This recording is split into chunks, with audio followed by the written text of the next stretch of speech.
Yes, sir, very much. Okay, sir. Okay, sir. Good evening to all of you, sir. Again, ठीक है.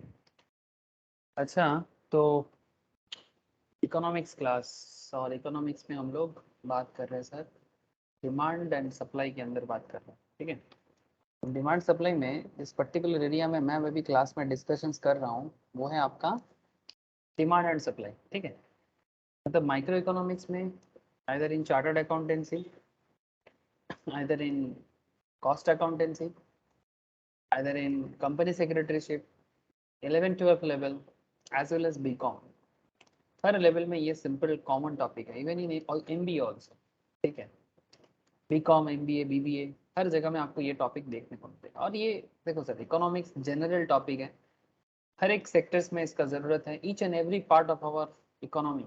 ठीक है. हम लोग आर्थिक मैटर में बात करते हैं, कंट्री के बारे में बात करते हैं. Economics is everywhere sir. Economics के बिना हम लोग कुछ नहीं बना सकते. मतलब अगर आर्थिक परिस्थिति किसी भी देश का सही नहीं होता है ना, तो आप उस कंट्री को प्रॉपर वे में चला नहीं सकते. तो उस आर्थिक मैटर या इकोनॉमिकल मैटर को प्रॉपर वे में संभालने के लिए ये इकोनॉमिक सब्जेक्ट को बनाया गया है. और हम लोग अभी डिमांड एंड सप्लाई में बात कर रहे हैं. और डिमांड एंड सप्लाई के अंदर हम लोग डिमांड पे काफ़ी डिस्कशंस कर चुके हैं. आज भी डिमांड पे ही एक अनदर टॉपिक स्टार्ट करूंगा. मतलब you can say it's demand का फ्रेश टॉपिक, जिस पे मेरा डिस्कशन रहेगा कंज्यूमर बिहेवियर पे. ओके अर्पिता. ठीक है. Consumer behaviour. हाँ सर, कंज्यूमर बिहेवियर क्या होता है? What is consumer behaviour? Sir simple बात है. कंज्यूमर बिहेवियर का मतलब होता है कि ये जो मार्केट इकोनॉमी है ना सर, मार्केट एट लार्ज, इसके अंदर बहुत सारे लोग, there are lots of people, lots of population, सबका कुछ ना कुछ नीड है, सबका कुछ ना कुछ डिमांड है ना? है या नहीं? Please tell me. Yes, sir. है ना? तो अब ये डिमांड कहाँ से क्रिएट होता है? डिमांड कहाँ से क्रिएट होता है?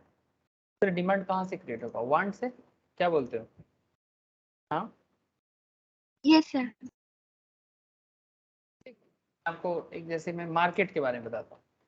जैसे मार्केट, बहुत सारा मार्केट है. कभी आप फ्रूट्स मार्केट देख लो, हाँ, सब्जी मार्केट देख लो, कभी आप टोमेटो का मार्केट देख लो. ठीक है. There are lots of market. जैसे मैंने मार्केट लिख के स्टार्ट कर रहा हूँ, तो यहाँ पर आपको ढेर सारा अलग अलग मार्केट के बारे में यहाँ पर इमेज दिखा रहा है. ठीक है.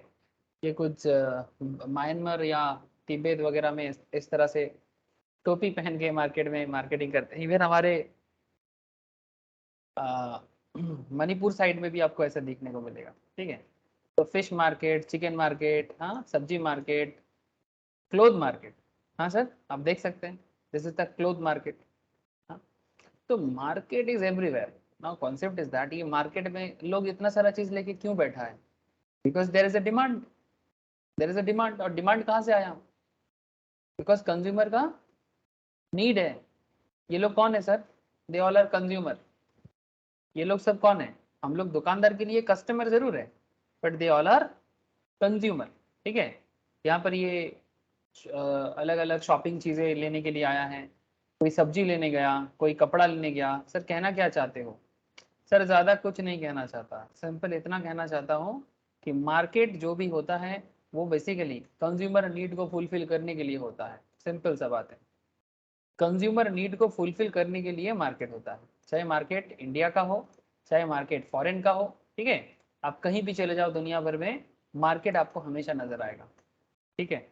तो आज का जो मेरा डिस्कशन है, वो discussions basics of demand and supply के अंदर. ठीक है. Basics of demand and supply के अंदर, डिमांड एंड सप्लाई में ही एक कॉन्सेप्ट आता है सर, कंज्यूमर बिहेवियर. ठीक है. It's a very interesting concept, बहुत ही इंपॉर्टेंट एक कॉन्सेप्ट है. इसके अंदर मैं आपको आज बताने वाला हूँ sir, law of diminishing marginal utility. उससे पहले आपको यूटिलिटी क्या है वो समझना पड़ेगा. ऐसे यूटिलिटी क्या हो सकता है अर्पिता? यूटिलिटी का मतलब क्या है? सिंपल. यूटिलिटी मीनिंग बोलो. यूटिलिटी मतलब प्रयोजनीयता या जरूरत, ऐसा बोल सकते हैं क्या कि सर यूटिलिटी मतलब जरूरत, ये sir no? Yes sir. Okay, तो सर लोगों को जरूरत होता है तभी वो उस चीज को खरीदने के लिए मार्केट में जाता है, क्या इतना मैं बोल सकता हूँ? चाहे वो जरूरत नेसेसिटी हो, चाहे वो जरूरत लग्जरी हो, चाहे वो जरूरत कंफर्ट के लिए हो, ये सर नो? हो सकता है जरूरत नेसेसिटी है, हो सकता है यस जरूरत सर। लग्जरी है, हाँ, हो सकता है जरूरत कंफर्ट के लिए है, कुछ भी रीजन हो, बट जरूरत ही है ना जो अल्टीमेटली क्या करता है, जरूरत के कारण ही मार्केट में कंज्यूमर बिहेवियर क्रिएट होता है, ठीक है? नीड, नीड मतलब need, utility, almost similar kind of word है, बट थोड़ा बहुत अंतर आपको देखने को मिलेगा। तो सर वही यूटिलिटी के बारे में बात करना है आपसे, ठीक है? और यूटिलिटी समझने के लिए आपको कंज्यूमर बिहेवियर समझना होगा, कंज्यूमर का बिहेवियर समझना होगा। तो चलो समझने का कोशिश करते हैं। तो ये सब जानने को मौका मिलता है sir. Meaning of utility, utility का मतलब क्या है? Describe how consumers try to maximise their satisfaction, customer किस तरह से अपना सेटिस्फैक्शन लेवल को मैक्सिमाइज करता है और डिफरेंट अलग अलग प्रोडक्ट में खर्चा करता है, spending on different goods. Explain the law of diminishing marginal utility, ठीक है सर? यूटिलिटी धीरे धीरे कम होता है, लॉ ऑफ डीएमयू के नाम से बड़ा पॉपुलर है, law of DMU, diminishing marginal utility, जरूरत धीरे धीरे कम होता है, ऐसा होता है क्या? हाँ सर, जरूरत धीरे धीरे कम होता है क्या? जैसे एक एग्जाम्पल के तौर पे आप मुझे एक चीज बताओ, एक बहुत ही सिंपल चीज आपको समझाना बताओ डीएमयू के बारे में, मतलब डीएमयू मतलब डिमिनिशिंग मार्जिनल यूटिलिटी, ठीक है? अब ये डिमिनिशिंग मार्जिनल यूटिलिटी के लिए मैं क्या उठाऊं मार्केट से? अच्छा, क्या आपको ये वेजिटेबल मार्केट दिखाई दे रहा है? Please tell me. Yes sir. अगर आपको वेजिटेबल मार्केट दिख रहा है, मैं कोई और वेजिटेबल मार्केट उठाता हूँ।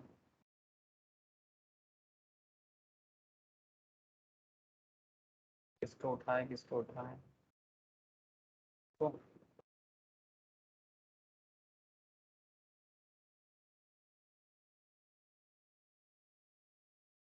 सर थोड़ा सा देखिए, क्या है सर? कॉलीफ्लावर है, कैबेज है, हाँ, जिसको हम लोग बंगाली में क्या बोलते हैं, फुल कॉफी, है फुल कॉफी, बांधा कॉफी, हाँ। तो फुल कॉफी इज हियर, बांधा कॉफी इज हियर, टमाटर इज हियर, हाँ, और भी बाकी बहुत सारा वेजिटेबल्स दिखाई दे रहा है, ठीक है? Now my question is, Arpita मेरे को जवाब देना है। मैंने डीएमयू के बारे में बात उठाया, तो डीएमयू क्या है 2 सेकंड में समझा दे सर, 2 सेकंड में, ज़्यादा सोचने का जरूरत ही नहीं है। ऐसे तो अगर मैं नोट्स के हिसाब से बताऊं या किताब के हिसाब से बताऊं तो डीएमयू के ऊपर पूरा एक अलग ही कहानी है सर, मतलब ठीक है, ग्राफिकल प्रेजेंटेशन भी बताने वाला हूं मैं आपको, ठीक है? डिमिनिशिंग मार्जिनल यूटिलिटी पे ये देखो सर, ये सब डिमिनिशिंग मार्जिनल यूटिलिटी का नोट्स है, ठीक है? लेकिन इतना बड़ा चीज को अगर मैं आपको सिंप्लीफाई करके दूं 2 मिनट में, हाँ चलो सर देते हैं। दिखाई दे रहा है ना डीएमयू? अच्छे अच्छे को समझ में नहीं आता डीएमयू सर, हाँ, लेकिन आपको समझ में आ जाना चाहिए डिमिनिशिंग मार्जिनल यूटिलिटी। कैसे समझ में आएगा? ओके सर, 2 मिनट बोला ना, 2 मिनट में ही बताते हैं। 7:48 है एज पर माई कंप्यूटर घड़ी, आपको 2 मिनट में समझाने का मैं कोशिश करूंगा। और पिता, अगर कैबेज यूज करते हो घर पे, प्लीज टेल मी। बांधा यस गोभी सर। का किसके लिए, chow mein? Yes sir. Yes sir, तो चाउमीन में कैबेज यूज करना है। अच्छा, आपके घर में 4 मेंबर है, 4 या 5, है ना? सर 4-5 मेंबर के लिए कितना बंदा गोभी जरूरत है? हाँ बोलो। सर 1। वन वन बंदा गोभी है ना अपना चाउमीन बनाने के लिए, 4-5 के लिए। तो आप मार्केट में जाते हो, दुकानदार यहाँ पर लिख कर, मतलब लिख के रखता है कि एक बंदा गोभी का दाम है 30 रुपीज, ठीक है? लेकिन 2 बंदा गोभी लोगे तो वो लिख के रखता है 2 के लिए 50। सर एक का 30 मतलब 2 का 60, है ना? लेकिन जब आप 2 लोगे तो वो बोल रहा है 50। ऐसा क्यों? सर ऐसा इसलिए बिकॉज जब आप ऐसा इसलिए जब आप मार्केट में बंदा गोभी लेने के लिए जाओगे ना, जब आप मार्केट में बंदा गोभी या पत्ता गोभी लेने के लिए जाओगे तो आपका नीड जल्दी जल्दी कम हो जाएगा। जैसे आपका सबसे ज्यादा नीड किसके लिए है? 1 बंदा गोभी के लिए, है ना? आपको चाउमीन बनाना है, और चाउमीन बनाने के लिए 1 बंदा गोभी is enough for your 4 to 5 member की फैमिली के लिए 1 बंदा गोभी एनफ होता है। लेकिन आप देखो कि हम लोग क्या बात कर रहे हैं डीएमयू पे, डिमिनिशिंग मार्जिनल यूटिलिटी। अब डीएमयू पे क्या होगा, जैसे जैसे आपका नीड कम हो जाएगा आप धीरे धीरे कम यूटिलिटी करोगे। अब दुकानदार ने बोल तो दिया कि 2 बंदा गोभी 50 का, तो आप क्या सोच रहे हैं, एक एक बंदा गोभी 30 का बता रहे हैं, 2 बंदा गोभी 50 का बता रहे हैं या 40 का बता रहे हैं, तो आप क्या सोच रहे हो, ले लेते हैं ना आप। या फिर आपको जरूरत नहीं है एक से ज्यादा, फिर भी आप दुकानदार को क्या बोलते हो कि दादा 40 देंगे, 2 देना है क्या। बार्गेन करते कि नहीं करते हम लोग मार्केट में जाके। Yes sir. तो बार्गेन क्यों करते हैं, अच्छा एक एक यूनिट लेने के लिए बार्गेन करते हैं कि एक से ज्यादा लेने के लिए बार्गेन करते हैं। বেশি নেওয়ার জন্য। एग्जैक्टली सर, ज्यादा लेंगे तो बार्गेन करते हैं। तो एग्जैक्टली जब हम लोग एक्स्ट्रा, अच्छा बार्गेन क्यों करते हैं, क्योंकि एक्स्ट्रा यूनिट जो जरूरत है हमें वो उतना ज्यादा जरूरत नहीं है। मतलब एक बंदा को भी तो घर पे चाउमीन बनाने के लिए आज जरूरी है, 4-5 फैमिली मेंबर्स के लिए 1 बंदा गोभी इज इंपॉर्टेंट है, एक कैबेज तो आज चाहिए ही चाहिए। इसके लिए 30 रुपीज दे देंगे सर। लेकिन जब 2 बंदा गोभी नेक्स्ट दिन के लिए सोच रहे हैं तो थोड़ा सा सस्ता करने का कोशिश करेंगे, ठीक है भाई थोड़ा सस्ता कर दो। तो अगर 40 टका में 2 दोगे, अगर 2 पीस 40 रुपीज में दे दोगे, मतलब 20 रुपीज करके, तो ले लेंगे अभी, ठीक है। तो सर एक्स्ट्रा एक यूनिट लिया पर उसके लिए दाम कम दिया ना, जल्दी बोलो। 2 पीस लिया पर दाम कम दिया, हाँ या ना। Yes sir. ये जो कस्टमर का एटीट्यूड है ना, ये डीएमयू के कारण होता है। क्यों, क्या बोला मैंने, डीएमयू, डिमिनिशिंग, डिमिनिश मतलब धीरे धीरे कम होना, डिमिनिशिंग मार्जिनल यूटिलिटी मतलब जो पर्टिकुलर प्रोडक्ट है उसका यूज करने का जो जरूरत है आपके लिए, वो आपका धीरे धीरे कम होता है। स्टार्टिंग यूनिट का यूटिलिटी सबसे ज्यादा था, मतलब पहला बंदा गोभी जो आपको चाहिए था वो बहुत जरूरी था, बिकॉज आज चाउमीन में कैबेज देना ही है। लेकिन सेकंड कैबेज का यूटिलिटी उतना नहीं है जितना फर्स्ट कैबेज का है, ये समझो। Yes sir. इसीलिए सेकंड कैबेज के लिए आप कम दाम देने के लिए रेडी हो, लेकिन फर्स्ट कैबेज के लिए आप दाम कम नहीं कर रहे।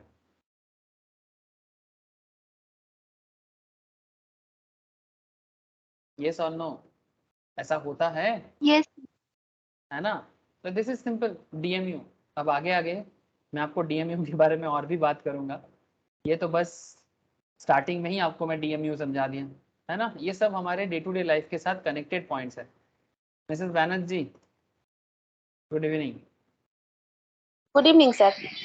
গুড ইভিনিং, অনেক দিন ক্লাস জয়েন করেন। হ্যাঁ অনেক দিন হয়ে গেল স্যার, আমি ছিলাম না, আমি একটু আচ্ছা। শ্বশুর বাড়ি গেছিলাম, তো সেই জন্য ওখানে হয়নি। ক্লাসগুলো কি হয়েছিল, আমি কোনো শিডিউলও পাইনি, 2-1 দিন ছাড়া। কেন, শিডিউল তো দিয়েছি আমি, ক্লাস তো যখন যখন ক্লাস হয়েছে ক্লাস তো পাঠিয়েছি, মানে লিংক তো এই এই দিয়েছি। এই মন্ডে বোধহয় হয়নি না? মানডে না, এই মানডে ক্লাস হয়নি, মানে অ্যাকচুয়ালি এই মানডে মানডে যে ক্লাসগুলো হচ্ছিল ওগুলো কমপ্লিট হয়ে গেছে, ওই জন্য আমি আর ক্লাসের লিঙ্কগুলো পাঠাইনি। আমি ওই জন্য আপনাকে সমস্ত ক্লাসের একটা প্লেলিস্ট তৈরি করে পাঠিয়ে দিয়েছি, আপনি ওই লিঙ্কে গেলে কিন্তু সমস্ত ক্লাস পেয়ে যাবেন, যা যা আচ্ছা দরকার। আচ্ছা, ঠিক ঠিক আমি আছে। দরকার হলে আচ্ছা স্যার, ওই আমি, যে বলছিলাম, হ্যাঁ বলুন। হ্যাঁ বলুন, আপনি বলুন কি বলছেন। হ্যাঁ, ওই যে একটা পিডিএফ আপনি পাঠিয়েছিলেন না, দাঁড়ান আমি বলছি, ওটা হচ্ছে ইন্ট্রোডাকশন টু মাইক্রো ইকোনমিক্স। হ্যাঁ, মাইক্রো ইকোনমিক্স কি কমপ্লিট হয়ে গেছে স্যার? মাইক্রো ইকোনমিক্স এর লাইভ ক্লাস তো চলছে, ঠিক আছে, কমপ্লিট হয়নি, ঠিক আছে, কিন্তু আমি রেকর্ডেড লেকচার সমস্ত কিছু পাঠিয়ে দিয়েছি। যদি জুলাইয়ের এক্সামে বসতে চাইছেন তাহলে রেকর্ডেড গুলো কিন্তু করতে থাকবেন, ঠিক আছে। আচ্ছা আচ্ছা, ঠিক আছে। জুলাইয়ের পর আবার কবে হবে স্যার? নভেম্বরে হবে। Sir November. নভেম্বর। আচ্ছা, নভেম্বরের ডেট কি দিয়ে দিয়েছে? না, এখনো ডেট নাই। আচ্ছা স্যার, ঠিক আছে। ঠিক আছে। আচ্ছা, তো বেসিক্যালি আমরা আজকে কনজিউমার বিহেভিয়ার পড়ছি, ডিমান্ড এন্ড সাপ্লাই এর আরেকটা স্পেশাল ম্যাটার, যেটা এতক্ষণ বোঝাচ্ছিলাম। তো ওরই মধ্যে একটা कॉन्सेप्ट ছিল डिमिनिशिंग मार्जिनल यूटिलिटी के बारे में, तो वही मैं इतना देर से समझा रहा था। तो आगे आगे उसी पॉइंट को कंटिन्यू करेंगे, ठीक है। Basically consumer behaviour, what is consumer behaviour, इसी पे बात मैं कर रहा था। तो कंज्यूमर बिहेवियर क्या है, इसके बारे में बात करने के लिए मैंने मार्जिनल यूटिलिटी, ठीक है, diminishing marginal utility, this kind of concept के ऊपर इतना देर से बात कर रहा हूँ। अभी ज़्यादा बात नहीं किया, 10-15 मिनट ही बात किया। अब मैं आपको एक एक करके सारा कॉन्सेप्ट समझाऊंगा। कंज्यूमर बिहेवियर के अंदर हमें जैसे यूटिलिटी जानना है, डीएमयू जानना है, ठीक है, फिर आपको कंज्यूमर सरप्लस के बारे में जानना है, इंडिफरेंस कार्व या आईसी एनालिसिस के नाम पे कहा जाता है, इंडिफरेंस कार्व एनालिसिस, ठीक है। तो these are some of the popular concept in consumer behaviour. Demand and supply analysis का एक अनदर पैरामीटर, ठीक है। मतलब अगर डिमांड को अच्छे से समझना है तो कंज्यूमर बिहेवियर को अगर बिना समझे आप कभी भी डिमांड समझ ही नहीं सकते, ठीक है। लास्ट फ्यू लेक्चर्स में हम लोगों ने डिमांड के ऊपर बहुत सारा बात किया, लेकिन ये फ्रेश कॉन्सेप्ट बात कर रहा हूँ मैं, जो जिसमें मैं आपको डिमांड एंड सप्लाई के अंदर कंज्यूमर बिहेवियर पे बात कर रहा हूँ, ठीक है। जो आप ऐसे बोल सकते हो कि डिमांड एंड सप्लाई को मिलाने वाला एक कॉन्सेप्ट है, ठीक है। मतलब डिमांड और सप्लाई जो जहाँ मिलता है वो बेसिकली इनके कारण होता है।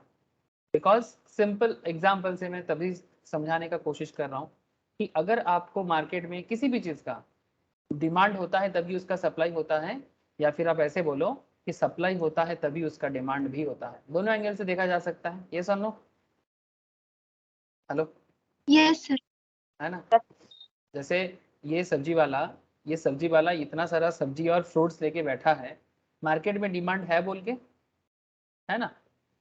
सिमिलरली आप ऐसे भी देख सकते हो, मानो कि इसने कुछ नया सब्जी लेके बैठ गया, ठीक है। जैसे इसने यहाँ पर स्ट्रॉबेरी लेके बैठ गया, हो सकता है कि आपके एरिया में इससे पहले कभी किसी ने स्ट्रॉबेरी खाया नहीं, ठीक है, लेकिन इसको किसी ने बोला कि देख इसको बेच, मार्केट में अच्छा सेल होगा, तो उसने न्यू प्रोडक्ट लाया, सप्लाई किया।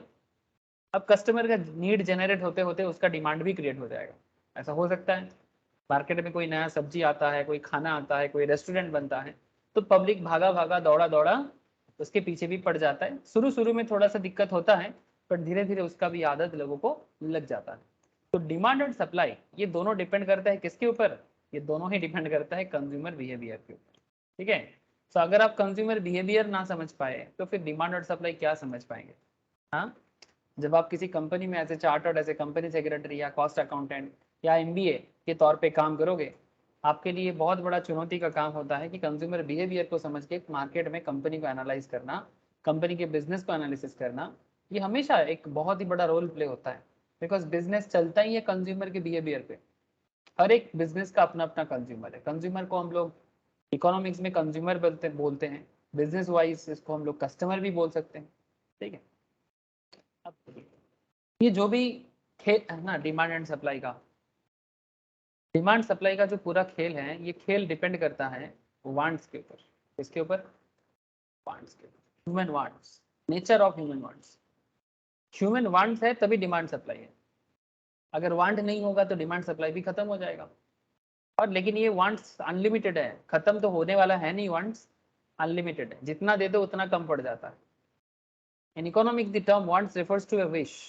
हम इकोनॉमिक्स में वांट्स को विश भी बोल सकते हैं, डिजायर बोल सकते हैं, मोटिव बोल सकते हैं, ओन और and use goods and service that give satisfaction. मतलब ऐसा कोई गुड्स या सर्विस जो आपको सेटिस्फाई करे, जैसे रेस्टोरेंट पे खाना, है ना, किसी अच्छे मूवीज देखना, ठीक है, जो भी आपको पसंद है, गुड्स हो या सर्विस, ट्रेन में चढ़ के कहीं जाना, एरोप्लेन लेके कहीं पर जरूरत में जाना या घूमने जाना, जहाँ भी, मतलब कहने का मतलब है चाहे वो गुड्स हो या सर्विस, जो आपको सेटिस्फाई करता है वही आपका वांट्स के कारण होता है ना। वांट्स में arise due to physical, psychological और सोशल फैक्टर्स। ये जो हमारा चाहत है, ये जो वांट है, विश है, डिजायर है, मोटिव है, ये किस लिए तो रेडी होता है? फिजिकल और साइकोलॉजिकल मैटर के कारण, सोशल फैक्टर्स के कारण। Since the resources are limited, we need to make a choice between the urgent wants and not so urgent wants. देखिए, रिसोर्स हमारे लिए लिमिटेड होता है। अगर मैं आप लोगों को पूछूं, ठीक है, मिसेस बैनर्जी और पिता दोनों को पूछ रहा हूँ, आप लोग मुझे इतना बताइए, हमारे घर में क्या सबके घर में अनलिमिटेड पैसा है क्या? No sir. नहीं सर। बिल्कुल नहीं। अनलिमिटेड मनी किसके घर में होता है? अंबानी के घर में भी नहीं है। सर क्या बात करते हो, इंडिया का रिचेस्ट मैन है और आप बोल रहे हो कि अंबानी के घर में भी अनलिमिटेड पैसा नहीं है? नहीं है सर, अंबानी हो या अदानी, ठीक है। इसका नेट वर्थ है, अब देखो यहाँ पर अंबानी का नेट वर्थ है 9,220 करोड़, मतलब इसका पर्सनल इतना पैसा है मार्केट, 9,220 करोड़ का मालिक है ये अकेला। सर अंबानी इतना पैसा का मालिक है, फिर भी आप बोलते हो कि इनके पास अनलिमिटेड नहीं है। यस सर, अनलिमिटेड नहीं है। सर क्यों ऐसा कहने का मतलब? सर जितना इसका इनकम है, इसका खर्चा भी उतना ही होगा ना। आप मेरा बात समझ रहे हैं? इसका इनकम भी हाई है, obviously I understand, but equivalently इसका खर्चा भी हाई फाई होता है। जिसका जैसा इनकम उसका वैसा खर्चा। एक रिक्शा वाला, ध्यान से सुनो, एक रिक्शा वाला अगर 100 रुपया कमाते हैं डेली का, तो उसका डेली का 50% खर्चा भी करता है कम से कम। सिमिलरली अगर अंबानी डेली 100 करोड़ कमाते हैं, तो उसका डेली 50 करोड़ का खर्चा होगा। ये सर नो? Yes sir. थोड़ा सेंस लगाइए तो समझ में आएगा। तो कहने का मतलब है कि अनलिमिटेड मनी तो किसी के घर पे नहीं है। अगर आप अंबानी को जाके पूछते हो ना कि सर, जैसे अंबानी का बेटा, जैसे मानो ये अंबानी का बेटा है, कहाँ चला गया, ईशा अंबानी बेटी है, ठीक है। अब ईशा अंबानी बोला कि पापा मेरे को ना एक पर्सनल जेट लेना है। इन लोगों का डिमांड भी इनके जैसा होगा ना। जैसे हमारे घर में बच्चे लोग बाइक का डिमांड करते हैं, कार का डिमांड करते हैं, इनका भी लोग करते होंगे, बट इनका थोड़ा बड़ा डिमांड है। अंबानी का बेटी है, बेटा बेटी है, थोड़ा ज़्यादा डिमांड कर लेगा। तो मानो कि ईशा अंबानी ने डिमांड किया कि उनको जेट चाहिए, ठीक है, उनको जेट प्लेन चाहिए, पर्सनल जेट प्लेन। चलो डिमांड कर ही सकते हैं। तो Isha Ambani personal jet plane लेने के लिए बोला, मानो कि दाम पड़ जाएगा एक पर्सनल जेट प्लेन का कम से कम 400-500 करोड़ के आसपास, है ना। तो अंबानी क्या बोलेगा? हो सकता है कि मानो कि कंपनी ने रिसेंटली कोई प्रोजेक्ट लॉन्च किया है और ईशा अंबानी बोला कि मेरा प्राइवेट जेट कब आएगा पापा। तो अंबानी क्या बताएंगे उनको कि बेटा रुक जा, अभी तो प्रोजेक्ट में काफ़ी पैसा चला गया, थोड़ा देर रुक जा, उसके बाद तेरा प्राइवेट जेट का बंदोबस्त करते हैं। मतलब इनका नीड इनके तरह हुआ। लेकिन मेरा कहने का मतलब बस सिंपल इतना था कि ये लोग भी अपने मर्जी के हिसाब से हमेशा अपना डिमांड को फुलफिल नहीं कर पाते, तो उन्हें भी चूज करना पड़ता है between the urgent wants and not so urgent wants. क्या ये गलत कहना होगा कर सर? बोलो, ये गलत नो कहना सर। होगा? No sir. हाँ, ठीक है, सबका अपना अपने हिसाब से है ना। कोई अगर ज्यादा कमाते हैं तो ज्यादा खर्चा भी करते हैं, और जो कम कमाते हैं वो कम खर्चा करते हैं। लेकिन हमें हमेशा क्या चूज करना पड़ता है कि कौन सा वांट ज्यादा जरूरी है और कौन सा वांट कम जरूरी है, ठीक है। अब इसके बीच में चूज करके जो इंसान डिसीजन ले पाते हैं वही आगे बढ़ते हैं, वही अपना इकोनॉमिक कंडीशंस को हमेशा स्टेबल या बेहतर बना सकते हैं। सर हम लोग क्या चाहते हैं हमारी जिंदगी में? Please tell me, each and everybody, चाहे अंबानी हो, बम्बानी हो, XYZ हो, हम आप जैसे कोई भी हो, चाहे हम हैं आप हैं कोई, हमारा इकोनॉमिक कंडीशंस हमेशा क्या रहे? स्टेबल रहे, ग्रोथ बने रहे। क्या ऐसा ऐसा हम लोग चाहते हैं कि नहीं चाहते? हमारा हो, हमारा फैमिली यस। का हो, पापा का हो, दादा का हो, भाई का हो, बहन का हो, खुद का हो, यही तो सबका आशा होता है जिंदगी में। हाँ, अगर मैं इकोनॉमिक्स के पर्सपेक्टिव से बात करूँ तो इकोनॉमिक कंडीशंस को स्टेबल रखना डिपेंड करता है आपके इकोनॉमिक एक्टिविटी के ऊपर। इसमें आपका कंज्यूमर बिहेवियर क्या है, ये बहुत इंपॉर्टेंट बात हो गया ना। आपको जरूरी क्या है, अगर आप ये नहीं समझ पाते तो फिर आप कभी भी इकोनॉमिकल स्टेबिलिटी नहीं ला पाते। क्या है ना, मैं देखता हूँ सर बहुत बार, मेरे पर्सनल एक्सपीरियंस से, मैं खुद से भी कभी कभी गलती कर देता हूँ, और बहुत लोगों को मैं गलती करते हुए भी देखता हूँ।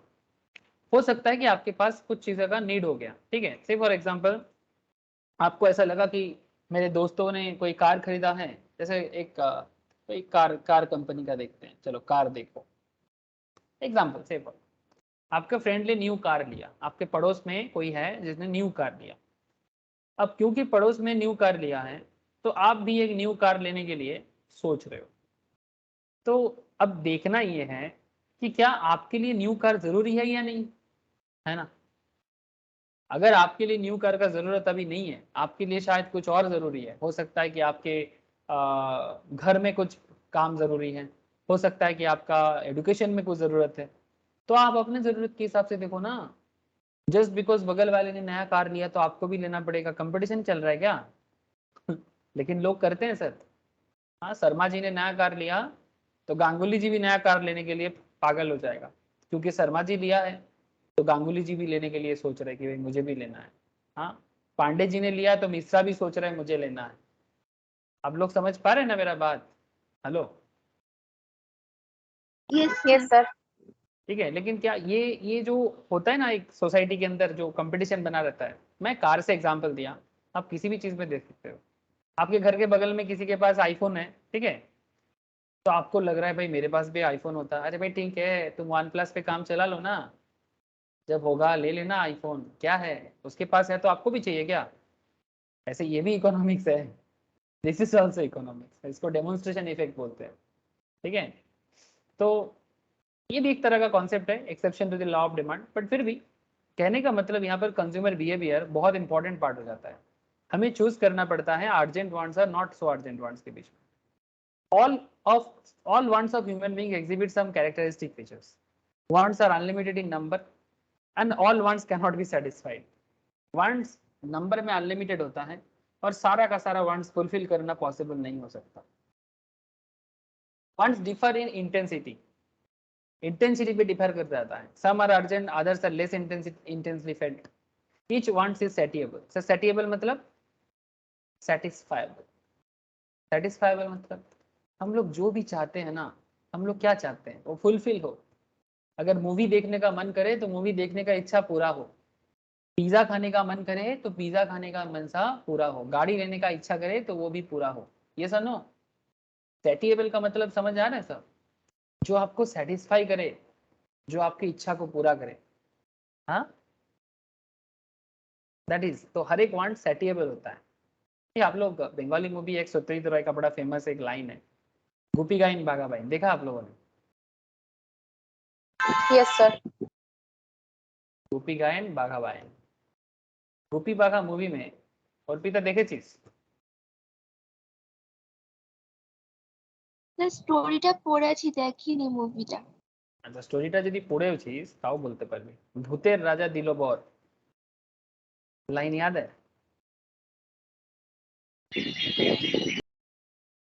हाँ, there is a line, there is भूतेर राजा दिलो बर। ठीक है, जो लोग यस सर। बंगाली, जो लोग इमोशनल बंगालीज हैं उनको पता है ये सब चीजें। नॉन बंगालीज में अगर वो पढ़ता है कभी भी सत्येंद्र राय का स्टोरी तो फिर पता चलेगा।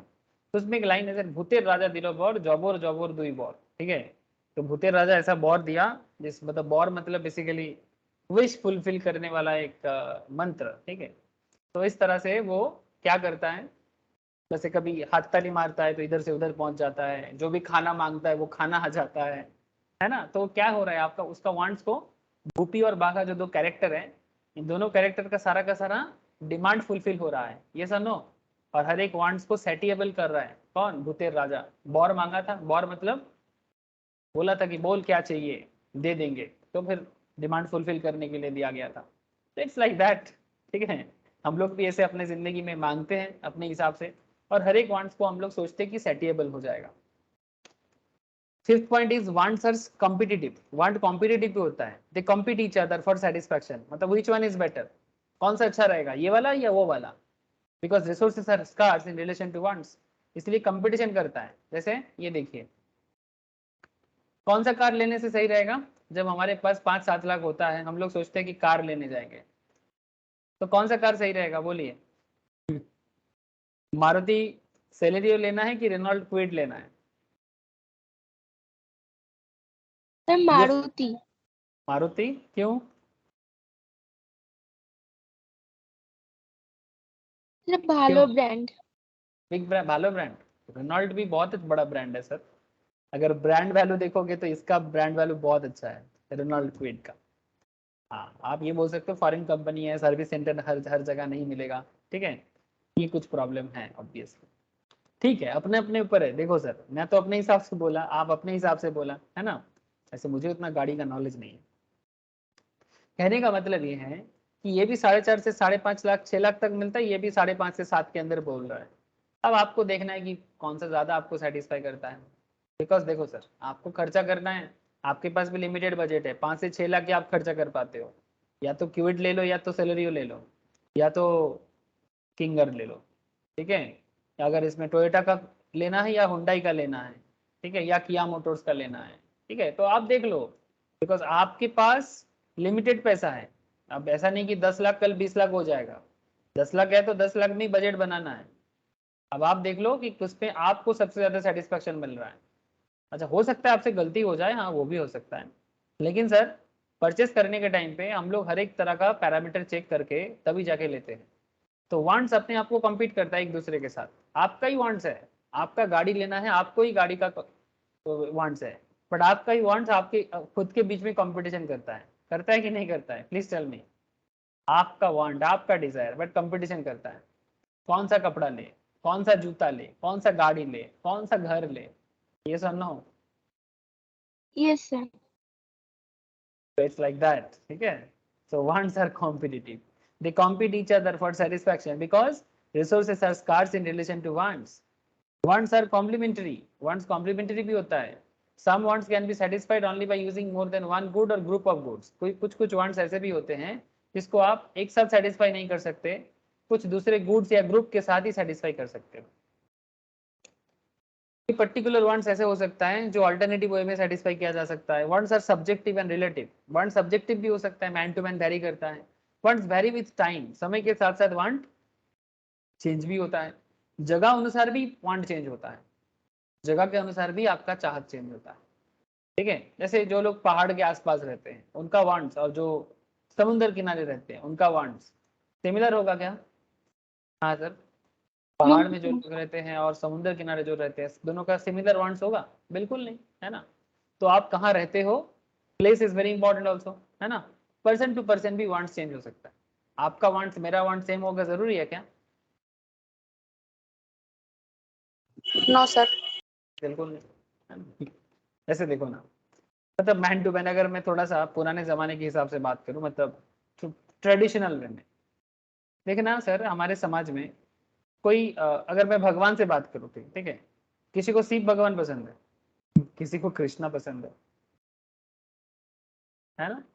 हाँ, किसी किसी को दोनों पसंद है, वो अलग बात, बट देखना आप लोग, कोई कृष्णा भजन सुनता है, कोई शिव भजन सुनता है, कोई हनुमान चालीसा सुनता है, कोई दुर्गा चालीसा सुनता है, तो कोई काली का पूजा करता है। यस और no? Yes sir. Yes sir. है ना। ये कितना इंटरेस्टिंग है ना सर हमारे देश में। हाँ, सनातन सनातन कल्चर में इट्स रियल इंटरेस्टिंग कि सबके लिए अपना अपना इच्छा है, जिसको जो पसंद है वो करे, उसमें क्या प्रॉब्लम है। झगड़ा किसी के साथ किसी का नहीं है। क्या शिव कृष्णा में झगड़ा है? बिल्कुल नहीं। क्या हनुमान के साथ किसी का झगड़ा है? नहीं। दुर्गा काली में झगड़ा है? नहीं। आपको जो पसंद है करो, जिसको जिसमें शांति मिलता है, जिसमें सेटिस्फैक्शन मिलता है वो भजे, वो सोचे, नो प्रॉब्लम। हाँ, महाराष्ट्र में लोग गणेश पूजा ज्यादा करते हैं, है ना। हमारे यहाँ पर दुर्गा पूजा होता है। साउथ में चले जाओ तो वो लोग कार्तिक भगवान का पूजा करते हैं। They called it Murugan. आप सुने हो मुरुगान के नाम, सुने हो सर? मुरुगान मीन्स मतलब यस सर। कार्तिक, ठीक है, कार्तिक। कार्तिक, ठीक है। आप साउथ में जाओगे वहां पर विष्णु भगवान का पूजा होता है। आप नॉर्थ में आओगे तो राम जी का पूजा होता है ज्यादा। साउथ में जाओगे तिरुपति बालाजी, है ना, तो विष्णु मूर्ति। आप नॉर्थ में आ जाओगे अयोध्या, उत्तर प्रदेश में किसी से कोई मिलता है तो क्या बोलता है? राम राम, है ना। तो ये कल्चर है भारत का। अगर आप गुजरात चले जाओगे वहां पर लोग क्या बोलते हैं, कोई किसी से मिलता है तो, जानते हो सर, गुजरात साइड में जय श्री कृष्ण नॉर्मल है। गुजरात में जाओगे तो वहां पर लोग ऐसे ही जय श्री कृष्ण, मतलब देयर एटीट्यूड, ठीक है, वो एक दूसरे से मिलते हैं ऐसे ही बात करते हैं। जैसे उत्तर प्रदेश बिहार वगैरह, उत्तर प्रदेश में स्पेशली राम राम, गुजरात में जय श्री कृष्ण। साउथ में चले जाओगे वो लोग अपने अपने हिसाब से बात करता है। तो सभी का अपना अपना पसंद है। तो ये इसी तरह से कंज्यूमर बिहेवियर, वो तो स्पिरिचुअल बिहेवियर हो गया, कोई बात नहीं, but wants vary with time place and person, no no issue sir. हाँ, अरे सर हर चीज को हर चीज से जोड़ा जा सकता है, बट कोशिश होना चाहिए। इकोनॉमिक्स कोई बाहरी दुनिया से थोड़ी आया है, इसी ब्रह्मांड के अंदर ही तो है। हाँ, आप लोगों को पता है मैं ये सब बात आजकल क्यों कर देता हूँ बोलते बोलते? सर आजकल मैं भी ना थोड़ा सा साइंटिफिक रिसर्च में जुटा हुआ हूँ।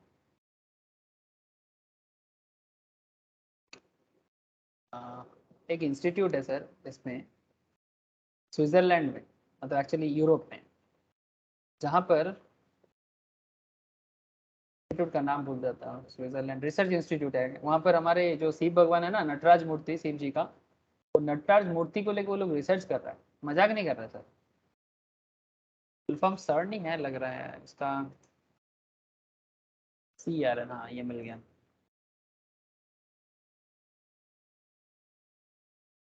इसका फुल फॉर्म है European organisation for nuclear research. देख रहे हैं सर, मैं बता देता हूँ, बाद में आप लोग खुद से रिसर्च कर लेना। European organisation for nuclear research, ये दुनिया का बहुत ही बड़ा एक रिसर्च इंस्टीट्यूट है, जो एटम वगैरह, जो फिजिक्स के ऊपर, जो पूरा मतलब पूरा ब्रह्मांड के ऊपर ये लोग रिसर्च कर रहा है, ठीक है। मतलब ये दुनिया क्या है, कैसे बना है, ठीक है, इसके ऊपर, ठीक है।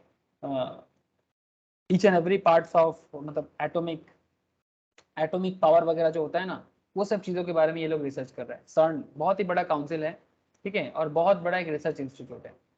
अब सर्न में नटराज मूर्ति है, सीरियसली मजाक नहीं कर रहा। सर्न का नटराज, ठीक है, लॉर्ड शिवा स्टेचू, ये लॉर्ड शिवा का जो नटराज टेम्पल है, ये वाला, ये देखो, ये इनका रिसर्च इंस्टीट्यूट का पार्ट है। कभी सुने आप लोग ये सब स्टोरी? मतलब स्टोरी नहीं, रियल है, ठीक है। ये लॉर्ड शिवा क्या कर रहे हैं यहाँ पर? ये तो एक रिसर्च इंस्टीट्यूट है जहाँ एटॉमिक रिसर्च होता है। तो ये सर्न में आप किसी को भी, जो भी नॉलेजेबल पर्सन है, उनको सर्न के बारे में पूछेगा, वो आपको बता देगा, ठीक है।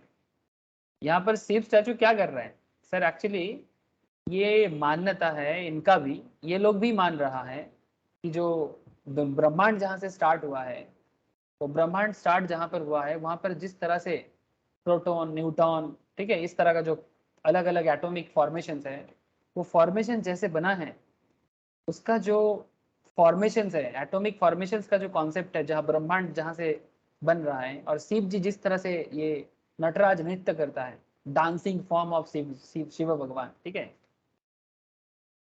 जो डांसिंग फॉर्म है, इनका फॉर्मेशंस का स्टाइल और एटॉमिक फॉर्मेशन जो हुआ है, दोनों सिमिलर स्ट्रक्चर का है। कुछ समझ पा रहे हैं सर? बाकी खुद से रिसर्च करेगा।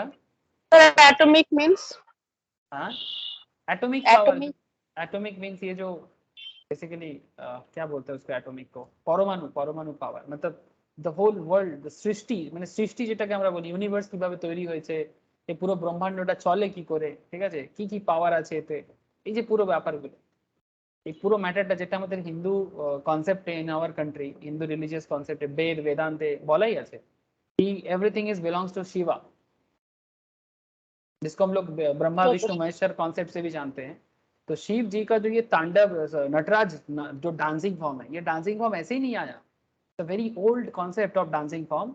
Basically this is a creation, मतलब एक्चुअली ये डांस फॉर्म जो है ना, नटराज डांस फॉर्म, इसमें क्रिएशन भी है, इसमें डिस्ट्रक्शन भी है, और इसमें इवोल्यूशन भी है।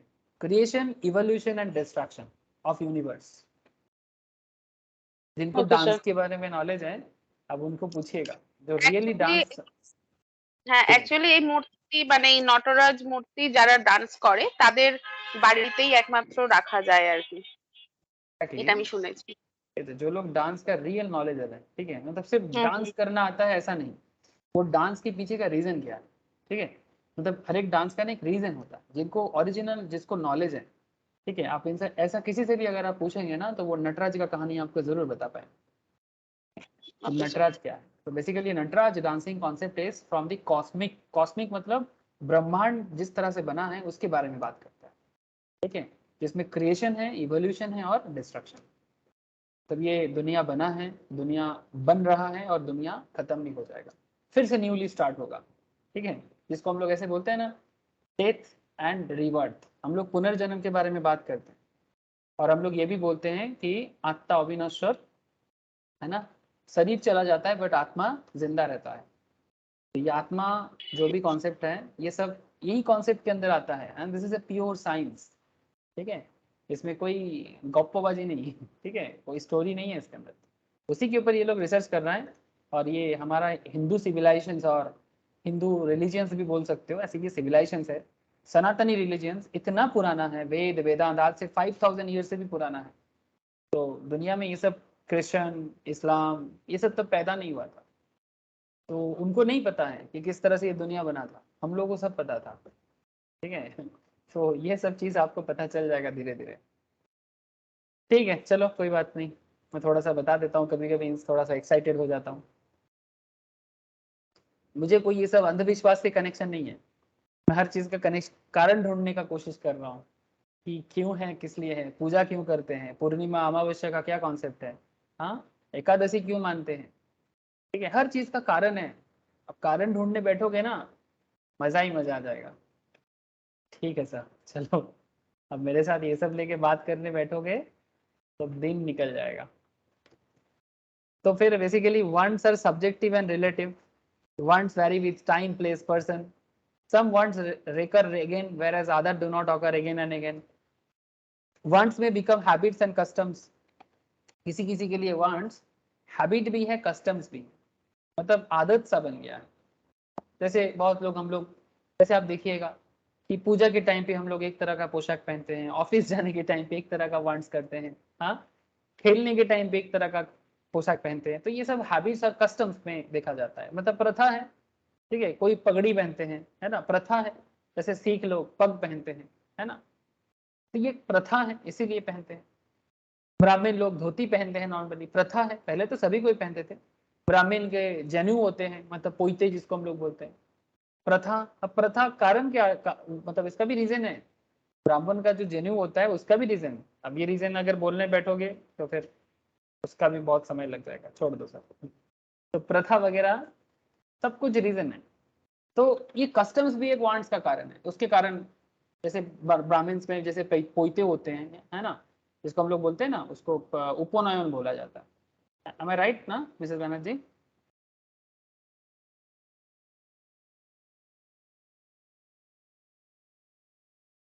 Yes sir.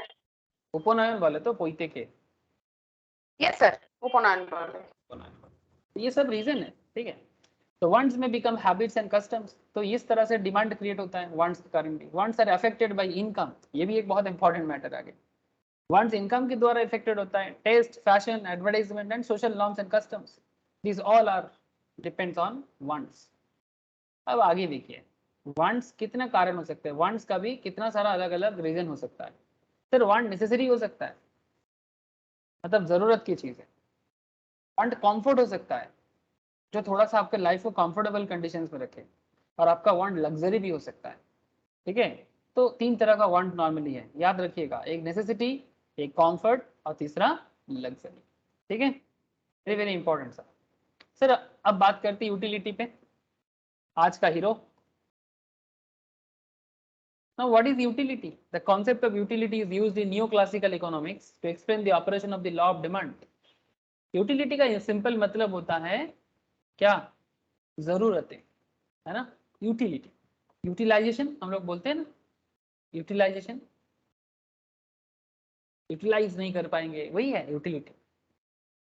Jeremy Bentham, John Stuart Mill, मतलब करंट लेवल में जो फेमस फेमस इकोनॉमिस्ट यूरोपियन समाज में रहा है, and other 19th century British economist philosopher, economists apply the term utility to that property in any object whereby it tends to produce benefit, advantage, pleasure, good और happiness. Utility वो है जिसको use करके आपको बेनिफिट मिले, आपको advantage मिले, आपको आनंद मिले, प्लेजर मिले, गुड और हैप्पीनेस मिले। यूटिलिटी इज दस the want satisfying power of commodity. Sir point में नोटेड सर, यूटिलिटी क्या बन गया, satisfying power of A commodity. कोई एक पर्टिकुलर कमोडिटी जो आपको सेटिस्फाई करता है, जितना सेटिस्फाई करता है वही उसका यूटिलिटी है। जैसे गर्मी के टाइम पे बहुत धूप में जब बाहर निकलते हो, उसके बाद जब वापस कहीं पर आप बैठते हो, अगर कोई आपको ठंडा पानी पिला दे, उसका सेटिस्फाइंग पावर कितना है बोलो, हेलो। जैसे अभी गर्मी बहुत है, খুব ভালো লাগে, হ্যাঁ খুব ভালো লাগে স্যার। एग्जैक्टली सर, ठीक है। अब ये डिपेंड करता है सिचुएशन पे सिचुएशन, ठीक है। उस टाइम पे अगर कोई आपको बोलता है ना कि बहुत गर्मी में जब आपको, जब बहुत थर्स्टी होते हैं आप, ठीक है, यू आर वेरी थर्स्टी, और कोई आके बोलता है कि भाई 1 करोड़ का हीरा देता हूँ, खा ले, खाओगे या पानी पियोगे?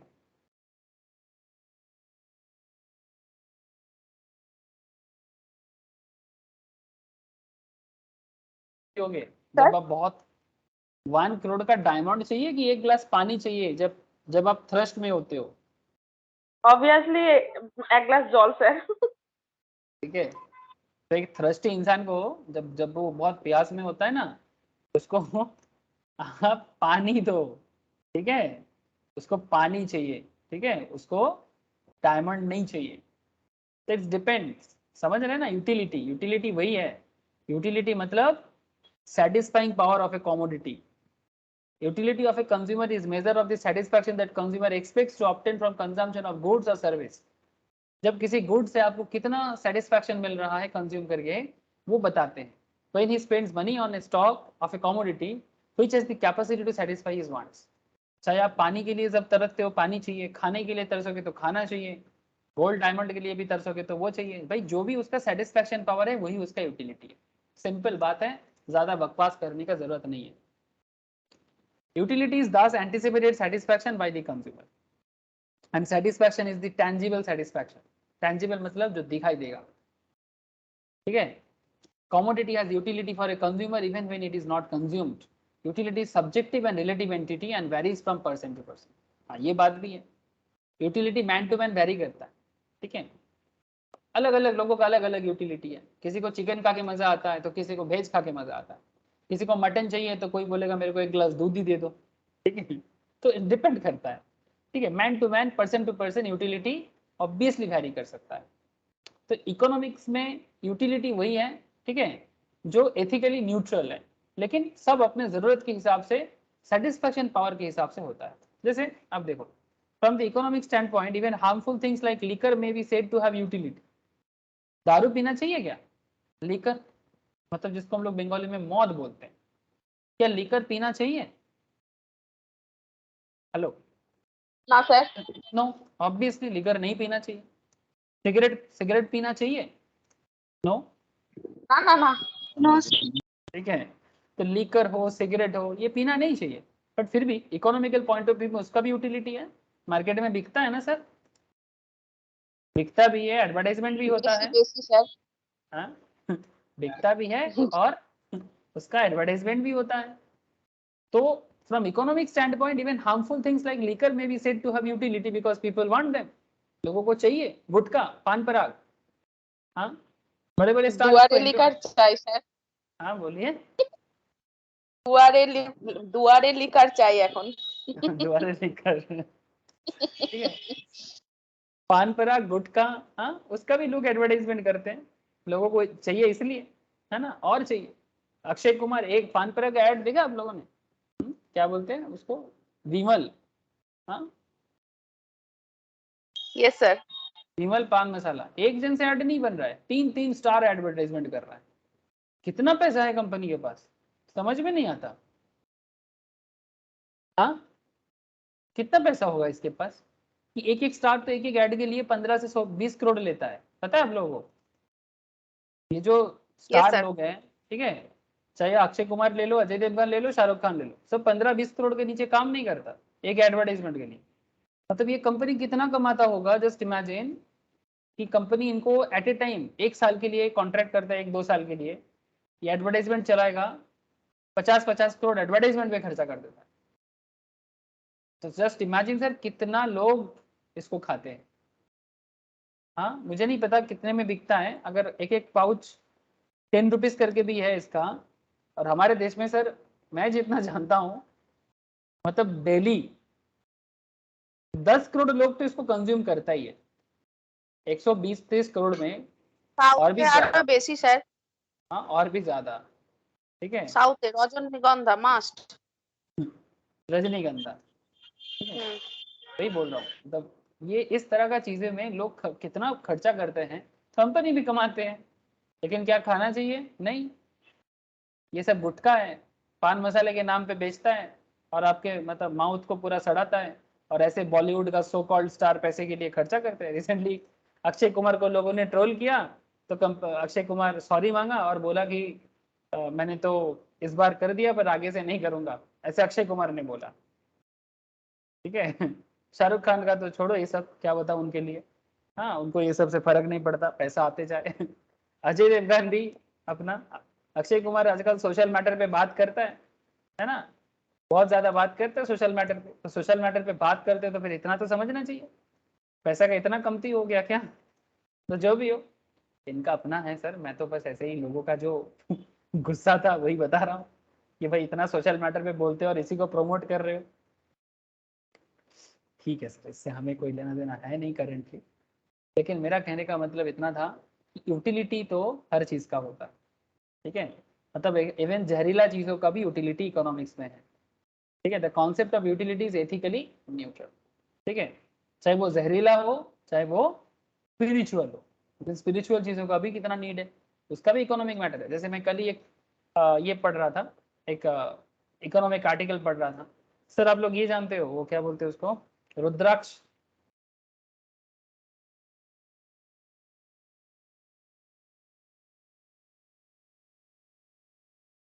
रुद्राक्ष जानते हैं कि नहीं जानते? यस सर, रुद्राक्ष। रुद्राक्ष, सर ये रुद्राक्ष बेसिकली पहाड़ी एरिया में होता है, हिमालय में होता है, ठीक है। अब देखो सर, मैं आपको समझाता हूँ, यस सर। रुद्राक्ष ट्रेडिंग, ठीक है, रुद्राक्ष बेच के नेपाल को कितना पैसा मिलता है। जैसे नेपाल एक हिमालयन नेशन है ना, और ये रुद्राक्ष जिस पेड़ में यस होता सर। है, ये इसको माना जाता है सर स्पिरिचुअली, मैं भी इसको मतलब मानता हूँ बहुत, ऐसे एक आस्था है सर। बाकी तो समय बताता है सही है गलत है, वो सब अलग बात, सही गलत में ये सब आस्था में सही गलत नहीं होता, आस्था इज आस्था। अब ये एक पेड़ का फल है, ठीक है, हम लोग इसको स्पिरिचुअलिस्टिक वे में शिव जी का आंसू कहा जाता है, मतलब इट्स अ टीयर्स ऑफ भगवान शिवा, ठीक है, ऐसे माना जाता है। और not just in Hindu religion but also in Jainism as well as Buddhism, Buddhism में इसका बहुत ज्यादा पॉपुलरिटी है, मतलब हिंदुइज्म में तो है ही, बुद्धिज्म में भी इसका बहुत पॉपुलरिटी है। और यही कारण है how rudraksha seeds captures Nepal trade imbalance with China. China में बहुत सारे लोग बुद्धिज्म फॉलो करते हैं, ऑलमोस्ट सर पहले तो सर 90% लोग बुद्धिस्ट थे, बट जब से चाइना में ये एक नया पार्टी आया है ना, लेफ्टिस्ट पार्टी भयंकर रूल कर रहा है, वो आने के बाद वहां पर रिलीजन कॉन्सेप्ट को खत्म करने का कोशिश किया, ठीक है, और करने के बाद अभी चाइना में 30% के आसपास बुद्धिस्ट है, मतलब 150 करोड़ में 30% मतलब समझ सकते हैं सर, 150 करोड़ में 30% के आसपास बुद्धिस्ट है, मतलब ऑलमोस्ट 40-50 करोड़ लोग चाइना में बुद्धिज्म फॉलो करता है, और वो लोग भी रुद्राक्ष यूज करता है। ऐसे तो रुद्राक्षों का जो मतलब नाम है, जिस पेड़ में होता है उसका इंग्लिश नाम ऐसा कुछ है, इलासियो कैर्पस गैनीट्रस ट्री, जो फुटील्स ऑफ हिमालय में होता है, ठीक है। माना जाता है कि tears of Lord Shiva and hold them sacred. While there is no such story of Buddhism, the depiction of Buddha, like many sacred figures in the region, wearing Rudrakha beads has been them so special to Buddhist as well as Nepali traders use largely sell the Hindus in India, but this has changed in recent years. मतलब आजकल हिंदू से ज्यादा China में लोग रुद्राक्ष पहनते हैं, और उससे भी ज्यादा यूएस में पहन रहा है आजकल।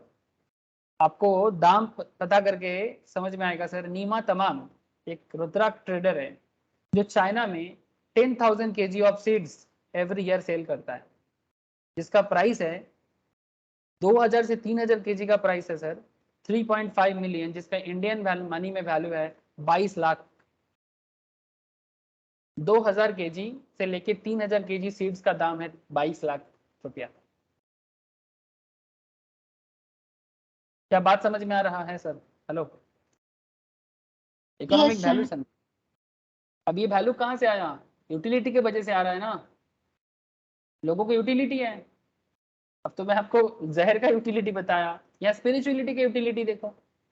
2014 में Nepali farmers and traders have capitalized on Chinese demand for rudraksha and Bodhichitta seeds, जो बोधि वृक्ष में जहां पर मिलता है, ठीक है, उसका सीड्स, जो बोधि वृक्ष जो जिसके नीचे एक्चुअली गौतम बुद्धा ने प्रेयर करके मतलब बेसिकली निर्वाण लाभ किया था, ठीक है, तो वो भी प्रेयर बीड्स और पत्ता, ठीक है, बोधि वृक्ष का पत्ता जो बिहार में है सर, पूरा चाइना जापान में बहुत फेमस है उनका वहाँ का पत्ता और बीज, ठीक है, ये दोनों सेल करके बहुत कमाता है। कौन? স্যার একটা ये পিকচার দেখা, कीटा, ওই যেটা বললেন। হ্যাঁ बोधिचित्त सीड्स। হ্যাঁ, বোধিচিত্র seats.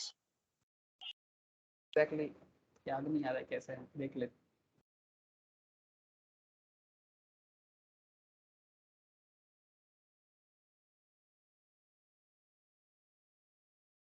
It's look like this. Okay sir, understood. Okay. Meditations वगैरह में जैसे जो कृष्ण वो तुलसी जैसा होता है वैसा ही, तुलसी की माला जैसा होता है वैसा ही Yes sir. है ना। Yes sir. तो ये सब बेच के नेपाल के ट्रेडर्स जो बेसिकली पहाड़ी हिल्स में होता है चाइना को सेल करता है। बट प्रॉब्लम क्या हो गया जानते हैं? प्रॉब्लम ये हो गया कोरोना के बाद ये सब ट्रेडिंग करने में बहुत मुश्किल हो गया, तो नेपाल को बहुत लॉस हो रहा है। ठीक है, मैं आपको एक हिसाब दिखाता हूँ। रुद्राक्ष एक टाइम पे चाइना में, ये रेड लाइन दिखाई दे रहा है आप लोगों को?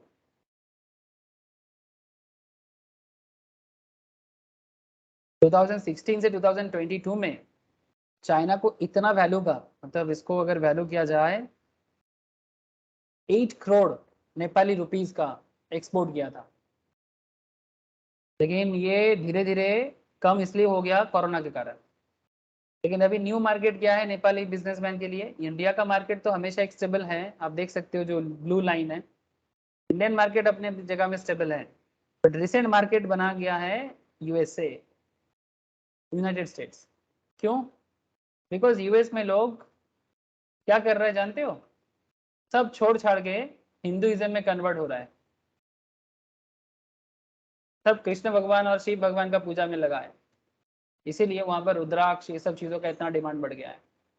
और वो तो छोड़ो, सारे के सारे यूएस के फॉरेनर्स, एडुकेटेड फॉरेनर्स, इवन बड़े बड़े सेलिब्रिटी, हॉलीवुड एक्टर एक्ट्रेस, सब छोड़ छाड़ के इंडिया में आके यहाँ के जो स्पिरिचुअल हब हैं, ठीक है, कोई वृंदावन में, कोई इसमें काशी में, कोई आपका ऋषिकेश में, आजकल सदगुरु के पास भी सब चले जा रहे हैं सर।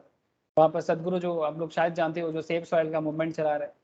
ठीक है, मतलब यूएस में इतना डिमांड बढ़ गया लास्ट 2 साल में, देखो मतलब 2 करोड़ के आसपास का एक्सपोर्ट हो रहा है।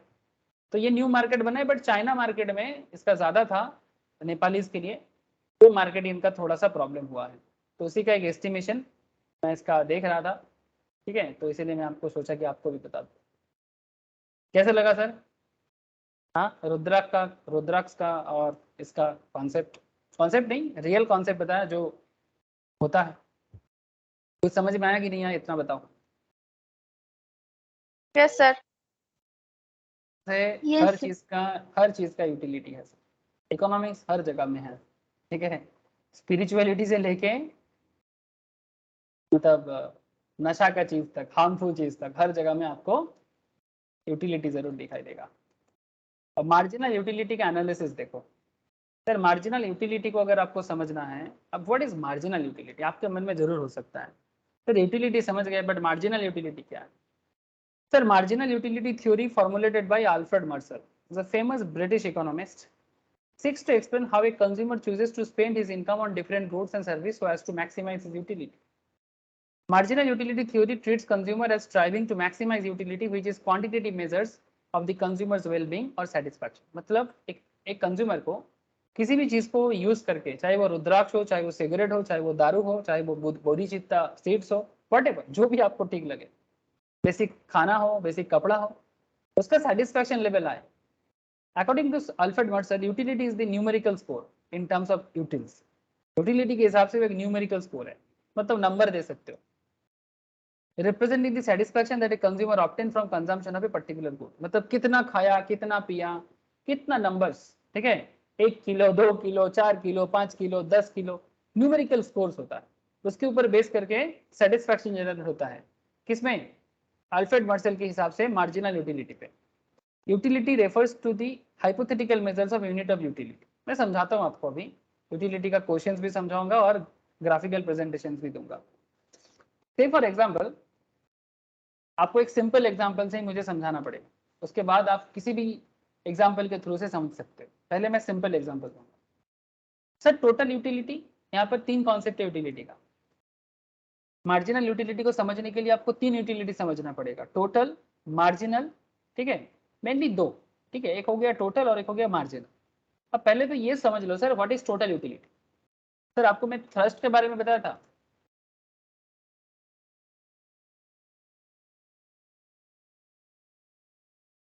तो मैं थर्स्टी के बारे में बताया था ना। Yes sir. अगर आप किसी डेजर्ट में एडवेंचर करने चले गए, अगर आप किसी डेजर्ट में एडवेंचर करने चले गए और आपको बहुत जोर से प्यास लगा है, ऐसे लगेगा ना। बहुत लोग ऐसे चले जाते हैं ना डेजर्ट में, से फॉर एग्जांपल कोई सहारा चला गया, कोई अपने इंडिया में एक छोटा सा डेजर्ट है, वो भी कुछ कम नहीं है, बट फिर भी कोई सहारा जा सकता है, तो कोई इंडिया का डेजर्ट का नाम क्या है बता सकते हैं आप लोग? भारत का एकमात्र थॉर डेजर्ट मरुभूमि sir. Thor, thank you sir. ठीक है, इंडिया का एकमात्र डेजर्ट राजस्थान में पश्चिम दिशा में दिख रहा है आपको, पाकिस्तान के साथ बॉर्डर किया हुआ। ठीक है, पाकिस्तान में भी थोड़ा सा है और थोड़ा भारत में, थॉर।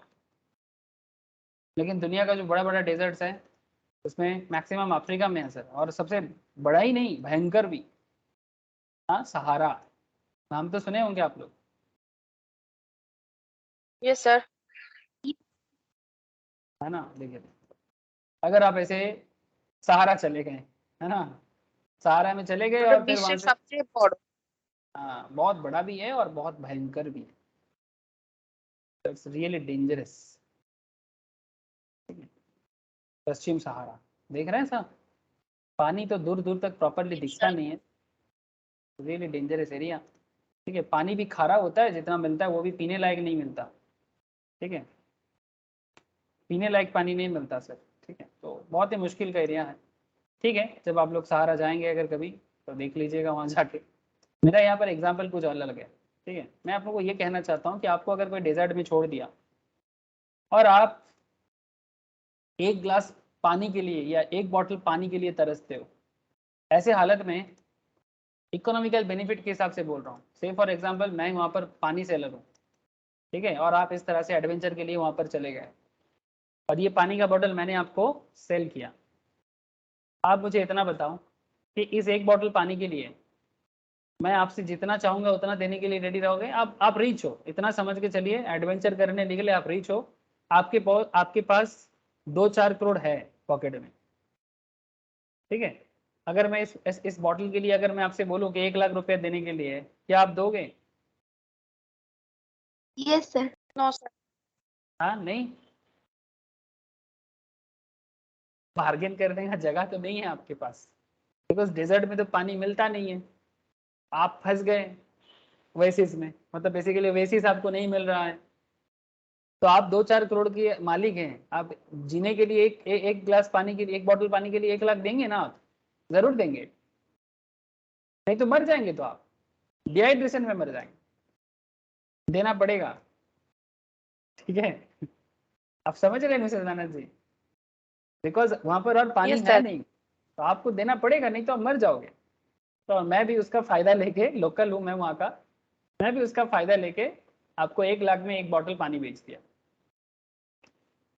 अब आपको एक बॉटल पानी अभी पीने के लिए चाहिए, फिर आप बोल रहे हो कि ठीक है और पानी है क्या, मैं बोलता यस है, तो उसके लिए 80,000 चाहिए, देना पड़ेगा। मतलब आप उसको अपने पास रखना चाहते हो या फिर और पीना चाहते हो? आप बोलते हो ठीक है और एक बॉटल पानी दो, 80,000 दे देंगे। अच्छा, मैं इसके लिए 1 लाख डिमांड कर सकता था, बट आप और मुझे ना अभी 1 लाख देने के लिए रेडी नहीं रहोगे, क्यों बोलो तो? आपका प्यास बुझ गया ना, अभी बाकी जो है थोड़ा सा और प्यास के लिए लेना चाहते हो, और बाकी और एक बॉटल पानी इमरजेंसी के लिए रखना चाहते हो। तो पहले के लिए 1 लाख देने के लिए रेडी हो, सेकंड बॉटल के लिए 80,000, थर्ड बॉटल के लिए 80,000 दोगे कि कम देना चाहोगे? 60,000। 60,000, चलो पर पिता नहीं बता दिया। अब धीरे धीरे देखिए, आप मेरे को पेमेंट भी कम कर रहे हैं और मैं भी राजी हो रहा हूँ। क्यों क्यों राजी हो रहा हूँ बोलो तो? और आप क्यों पेमेंट कम कर रहे हो? बिकॉज आपका यूटिलिटी क्या हो रहा है? কম হচ্ছে স্যার। एग्जैक्टली तो जैसे जैसे यूटिलिटी कम होगा, आपका भी पेमेंट मेरे पे कम होगा और मैं भी आपसे चार्ज कम करूंगा। सेम थ्योरी हम लोग आलू दुकान में भी अप्लाई करते हैं। मार्केट में आलू लेने जाते हैं, 1 kg आलू का जो दाम मांगते हैं, 5 kg आलू का भी क्या सेम दाम मांगते हैं? No sir. ना सर। 1 kg आलू का अगर मैं 30 रुपीज देता हूँ, 5 kg आलू के लिए क्या मैं 150 देता हूँ या उससे कम देता हूँ, 120 देता हूँ या 130 देता हूँ? ये सर नो, यस सर। है ना? तो क्यों क्यों क्यों कम करता हूँ? हम क्यों कम करना चाहते हैं और दुकानदार भी दे देता है ना? हम भी चाहते हैं और दुकानदार भी देते यस हैं, सर। क्यों? इसीलिए क्योंकि यूटिलिटी कंज्यूमर के पॉइंट ऑफ व्यू से कम। सोचिए, कंज्यूमर यूटिलिटी कम हो जाता है। कंज्यूमर का यूटिलिटी कम होता है तो जितना ज्यादा मांगेगा उतना कम पे करेगा। दुकानदार इसलिए दे देते हैं क्योंकि उसका ज्यादा सेल होता है, मार्जिन पे कमाता है, मतलब ज्यादा वैल्यू पे कमाता है, मैक्सिमम सेल करेगा, कमा लेगा, होलसेलर की तरह। तो ये कॉन्सेप्ट होता है, होलसेलर भी इसी तरह से काम करता है। तो इसी तरह से जैसे डेजर्ट का एग्जाम्पल भी समझ में आ गया होगा, पोटैटो का एग्जाम्पल भी समझ में आ गया होगा, ये सर नो? तो सर ये प्याज वाला एग्जाम्पल या थ्रस्ट वाला एग्जाम्पल याद रखिएगा, ठीक है? ये जो पानी पीने वाला एग्जाम्पल है इसको याद रखिए। अब ये कैसे हेल्प करेगा देखिए आपको टोटल यूटिलिटी का। सर आपने कितना ग्लास पानी पिया, बोलिए कितना बॉटल? एक bottle, 2 bottle, 3 bottle. Marginal utility 1 2 dot dot up to n तक हो सकता है, मैंने 3 पे खत्म कर दिया, तो आपका टोटल यूटिलिटी कितना होगा फिर?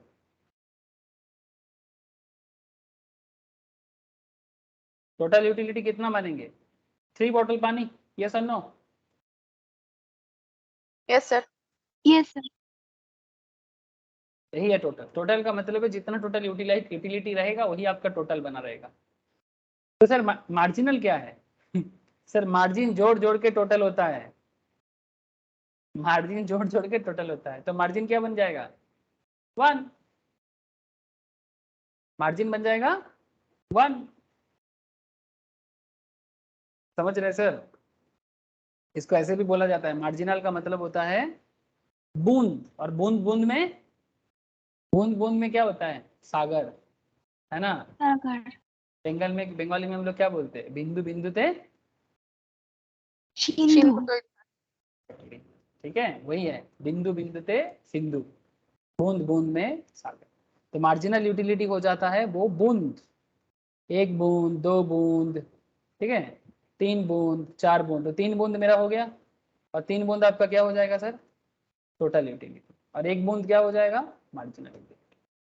ठीक है, अब मार्जिनल यूटिलिटी को उसको थोड़ा सा कैलकुलेटिव वे में समझ लेते हैं। Marginal utility of a good or service is the change in total utility generated by consuming the additional unit of good or service. In other words, it is the utility derived from the marginal or the additional unit consumed or proposed by the individual. अगर इस formula के through से देखें, marginal utility of n, ठीक है, formula बता रहे t u n minus t u n minus 1। मतलब हम ऐसे बोल सकते हैं टोटल यूटिलिटी ऑफ n कितना था? n कितना था सर? हम लोग कितना बॉटल पानी लिए थे? 3 बॉटल। 3 बॉटल। तो फिर टी यू एन कितना हो गया? 3। और टी यू एन माइनस 1 कितना हो जाएगा? 3 माइनस 1। तो T U 3 minus t you 2 तो कितना हो जाएगा? 3 माइनस 2 1। तो एमयू कितना हो गया? 1। समझ में आ गया? Yes sir. सिंपल है ना? तो फिर मार्जिनल यूटिलिटी क्या हो गया? फॉर्मूला देख के बहुत लोग पहले ही डर जाते हैं, अरे समझा करो क्या है फॉर्मूला में, मैथ्स में क्या है? कुछ नहीं है। Maths is just an application of understanding, maths और कुछ नहीं है। मैथमेटिकल जो भी यूज होता है ना, वो एक एप्लीकेटिव वे टू अंडरस्टैंडिंग होता है। लेकिन मैक्सिमम लोग ना उसको एक तो स्कूल लेवल में समझाते नहीं है, बचपन में समझते नहीं है, फिर बड़ा होकर ना ऐसा लगता है मैथ्स है समझ में नहीं आएगा, गलतफहमी पैदा हो जाता है। बट ऐसा कुछ भी नहीं है, अगर समझने का मन हो तो हर चीज समझा जा सकता है। दुनिया में कोई भी चीज समझने लायक नहीं हो ऐसा हो ही नहीं सकता। इच्छा होना चाहिए किस पे? जो समझ रहा है उस पे, और जो समझा रहा है उसका भी, ठीक है? इच्छा होने से सब चीज पॉसिबल है सर। बहुत लोग बोलते हैं मैथ बहुत टफ है, मेरे दिमाग में नहीं आता, ऐसा कुछ नहीं है, सब बना बनाया कहानी। तो आई होप कि आपको मार्जिनल और टोटल समझ में आ गया। और मैंने आपको डिमिनिशिंग मार्जिनल यूटिलिटी भी समझा दिया सर। डिमिनिशिंग मार्जिनल यूटिलिटी क्या था? जैसे जैसे ज्यादा पेमेंट, जैसे जैसे ज्यादा ले रहे हो वैसे वैसे आप कम दाम पे कर रहे हो, इसको हम लोग क्या बोलते हैं? Law of diminishing marginal utility. Law of diminishing marginal utility. Marginal utility धीरे धीरे कम होता है और उसके लिए आप हमेशा दाम भी कम पे करते हो। जैसे देखो ये वाला टेबल देखो sir, quantity of chocolate bar consumed per day. देखो सर स्टैटिस्टिक्स देखो और उसको फिर ग्राफ में कन्वर्ट करते हैं। पहले स्टैटिस्टिक्स देखते हैं फिर उसी को ग्राफ में कन्वर्ट कर देते हैं, ठीक है? देख लो, ये ग्राफ है जिसमें टोटल यूटिलिटी भी दिया है और मार्जिनल यूटिलिटी भी दे के रखा है। सर क्वांटिटी ऑफ चॉकलेट, एक चॉकलेट का टोटल यूटिलिटी मान के रखा गया 20, स्कोर दिया तो भाई एक चॉकलेट का यूटिलिटी है 20, दो चॉकलेट का यूटिलिटी है 34, 34, तीन चॉकलेट का 45, 4 का 50, 5 का 50, 6 का 46। मार्जिनल यूटिलिटी देखिए यहाँ पर सर 20 से 34 का डिफरेंस कितना है? मार्जिनल का मतलब ही होता है चेंज, मतलब टोटल को चेंज करने के लिए जितना एक्स्ट्रा आपने किया। तो इधर आप देखिए ना, टोटल यूटिलिटी 20 से 34 में गया तो कितना एक्स्ट्रा हुआ? 14, 34 से 45, 11। तो एक्स्ट्रा यूनिट कंज्यूम आप जितना कर रहे हैं ना वही आपका एक्स्ट्रा यूटिलिटी दे रहा है। इधर आपका एक्स्ट्रा यूनिट बढ़ रहा है और उसके लिए आपका यूटिलिटी बढ़ रहा है।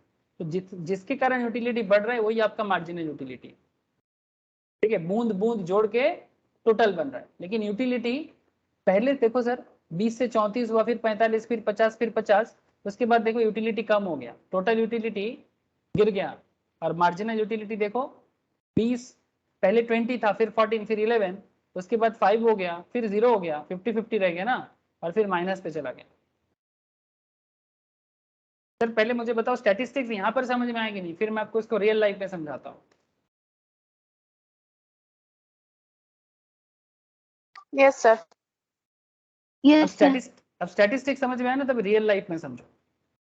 चॉकलेट की जगह आप इसको, अरे चॉकलेट से ही ठीक है ना, मानो कि आपके घर में कोई बच्चा आया, उसको चॉकलेट देना है। सर अगर आप एक चॉकलेट लाते हो ना, मतलब आपको जरूरत बहुत जोर का है कि आपके घर में एक बच्चा आया है, उसको एक चॉकलेट देना है, तो इसलिए आपने ही उसका यूटिलिटी मान के रखा था 20 यूटिलिटी। तो एक चॉकलेट का यूटिलिटी 20 है और एक के बदले मार्जिनल भी 20 रहेगा, बिकॉज इसमें कोई एक्स्ट्रा यूनिट नहीं आ रहा।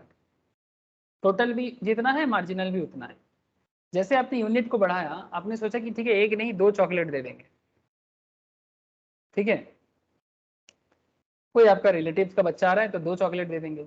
लेकिन सर एक चॉकलेट का यूटिलिटी जितना है, क्या 2 चॉकलेट का यूटिलिटी आपके लिए उतना हो रहा है? प्लीज मुझे बताइए। No sir.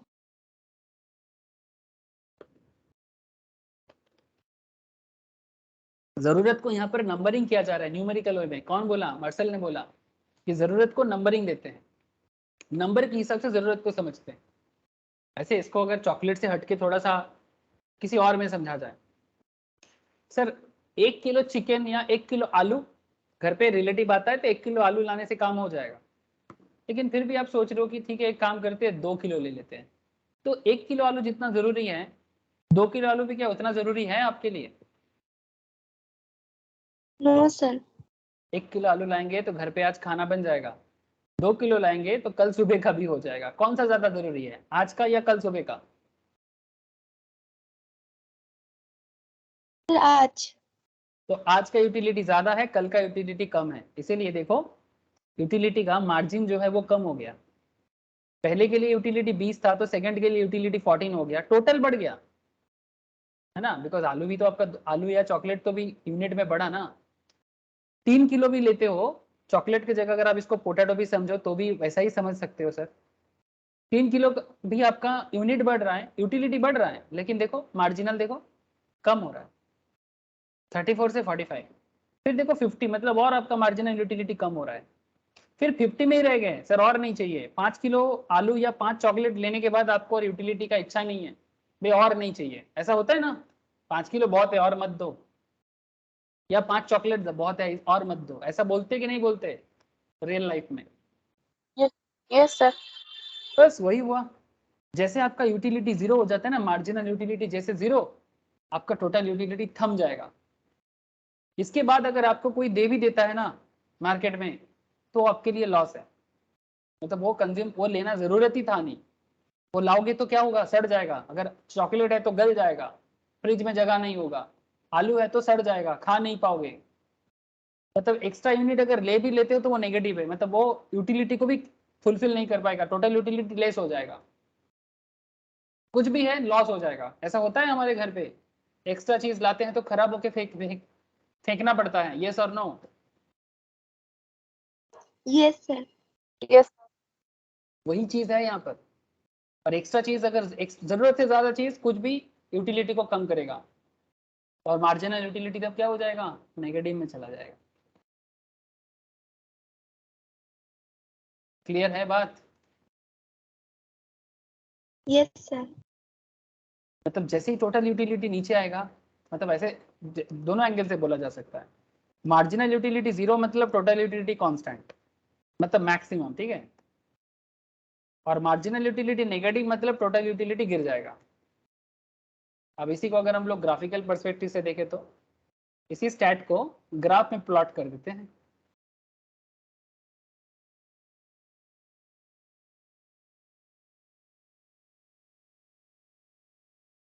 देखो सर, ध्यान से थोड़ा सा देखो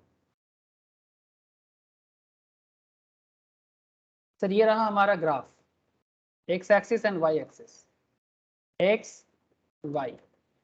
सर इधर हम टोटल यूटिलिटी को 50 यूनिट तक दिखा दिए, और इधर हम 50 टोटल यूटिलिटी का जो मेजरमेंट है, और इधर हम नंबर ऑफ यूनिट्स दे दिए। और इधर भी हम मार्जिनल यूटिलिटी को अप टू 20 तक दे दिए, और इधर भी यूनिट्स को अप टू 6 तक दे दिए। अब देखो यहाँ पर जैसे टेबल में हुआ था वैसा ही, जैसे जैसे आप आपका टोटल यूटिलिटी बढ़ा रहे हो, वैसे वैसे आपका मार्जिनल यूटिलिटी क्या हो रहा है सर। जब आप 1 यूनिट कंज्यूम करते हो, पहले 0 यूनिट था, फिर जैसे 1 यूनिट कंजम्पशन हुआ, आपका टोटल यूटिलिटी कितना हुआ, 20। हाँ सर। फिर जैसे 2 यूनिट कंज्यूम किए, फिर टोटल यूटिलिटी 34। फिर जैसे आपका, समझ पा रहे हैं ना सर, 20, यस सर। 34, 45, इस तरह से जब आप 4 यूनिट या 5 यूनिट कंज्यूम कर रहे हो तो 50, इस तरह से। जैसे यहाँ पर था, जैसे जैसे आपका यूनिट बढ़ रहा था, वैसे वैसे आपका यूटिलिटी भी 50 तक गया, और मार्जिनल यूटिलिटी गिरते रहा। Marginal down, total utility is also down, but unit consumption बढ़ता जाएगा। जब नंबर 6 में जाएगा तो मार्जिनल नेगेटिव, टोटल यूटिलिटी गिर जाएगा, मतलब फॉल करेगा, नेगेटिव नहीं हो सकता। टोटल यूटिलिटी कभी भी नेगेटिव नहीं हो सकता, ठीक है। मार्जिनल हमेशा नेगेटिव पे जा सकता है। बिजनेस से क्या लेना देना, समझाते हैं सर, रुक जाओ, समझ जाओगे ना, बिजनेस भी समझ जाओगे। देखो, आपका टोटल यूटिलिटी बिजनेस में बढ़ रहा है, ठीक है। 1 यूनिट के कारण आपका 20 यूटिलिटी मिला, 2 के कारण 34, फिर इस तरह से 50 यूटिलिटी में जब 5 यूनिट आपने कंज्यूम किया, ठीक है, 5 यूनिट आपने कंज्यूम किया, आपका यूटिलिटी हाईएस्ट लेवल में रहा। एज ए कंज्यूमर सोचिए, एज ए कंज्यूमर या कस्टमर के हिसाब से सोचिए कि 5 यूनिट तक आपका total utility highest. But sir एक यूनिट अगर आप एक्स्ट्रा ले लेते हो ना, क्या हो जाएगा, लॉस हो जाएगा आपको। इसीलिए आपका यूटिलिटी क्या हो जा रहा है, 5 के बाद 6 में गिर रहा है, यूटिलिटी जरूरत गिर रहा है, डिमिनिश हो रहा है। सर जब जब आपका टोटल यूटिलिटी बढ़ रहा था, तब तब आपका मार्जिनल यूटिलिटी पहले 20, फिर 14, फिर 11, इस तरह से 5 यूनिट में जब आया आपने, तब आपका यूटिलिटी आके क्या हुआ, और नहीं चाहिए ना, और नहीं चाहिए ना, 0 में आके रुका। फिर अगर आप एक्स्ट्रा 6 यूनिट लेते हो ना, एक्स्ट्रा 6 यूनिट लेते हो ना, तो मार्जिनल क्या हो जाएगा, नेगेटिव में चला जाएगा। और मार्जिनल नेगेटिव मतलब टोटल यूटिलिटी फॉल, या फिर ऐसे बोलो टोटल यूटिलिटी फॉल मतलब marginal utility negative. Basically marginal के कारण ही, मार्जिनल यूटिलिटी बेसिकली यही तो बूंद है ना, बूंद बूंद से सागर होता है। अगर मार्जिनल नेगेटिव में चला जाता है, मतलब और जरूरत नहीं है, लेना है तो लॉस है, तो ऑटोमेटिकली आपका टोटल यूटिलिटी फॉल कर जाएगा।